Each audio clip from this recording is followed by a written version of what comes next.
आर्थिक स्थिति ऐसी है जो एक चुनौती भरा है। 6.4% बुजुर्ग ऐसे हैं जिन्होंने अपना भोजन को कम कर दिया है, क्योंकि वो जो डिपेंडेंट पे हैं वो उन्हें पर्याप्त मात्रा में भोजन भी नहीं दे पा रहे हैं। इस रिपोर्ट में ये भी बताया गया है कि 5.6% लोग ऐसे हैं जिन्हें केवल एक समय का खाना मिल पा रहा है।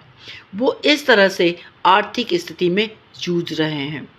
इस रिपोर्ट में ये भी बताया गया कि हमारे देश में 80% से ज़्यादा महिलाएं ऐसी हैं जिनके पास किसी भी प्रकार का पेंशन प्लान नहीं है, उनके पति के द्वारा नहीं ली गई है, या कोई भी आर्थिक जो रिस्पॉन्सिबिलिटी होती है, आर्थिक जो राइट्स होते हैं वो उनके पास में नहीं है। इस रिपोर्ट में ये बताया गया है कि आखिर ऐसी समस्या क्यों आ रही हैं, ताकि जो लोग हैं जो अपने जॉब के समय में जो कमाई कर रहे हैं वो अपने लिए एक प्रॉपर पेंशन नहीं ले पाए हैं। तो इस रिपोर्ट के अनुसार सबसे पहला कारण ये बताया गया है कि लोग रिटायरमेंट के बाद अपनी उम्र को सही से नहीं आंक पा रहे हैं।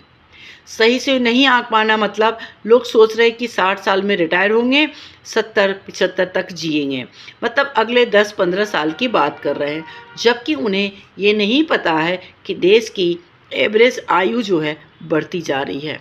अब उन्हें ये आकलन करना चाहिए कि अगले 80-90 वर्ष तक वो जीवित रहने वाले हैं, क्योंकि हमारे देश की एवरेज आयु जो है वो काफ़ी तेज़ी से बढ़ती जा रही है।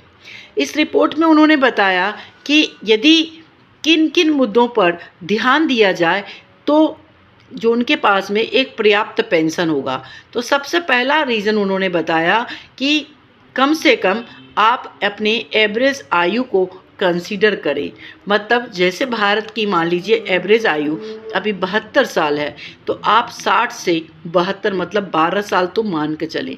जब तक आप रिटायर होने वाले होंगे लगभग ये आयु जो है 80 से 90 वर्ष होगी।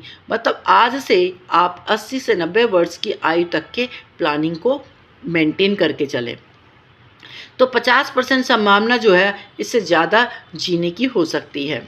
महंगाई के असर को कम आंकना, ज़्यादातर लोग आज भी जब मैं बात करती हूँ 10 में से 8 से 9 लोग ऐसे होते हैं जिनके पास किसी भी प्रकार का रिटायरमेंट प्लानिंग नहीं है, और ना वो अभी तक लिए हैं और ना वो लेने की डिसीज़न में आ पाते हैं।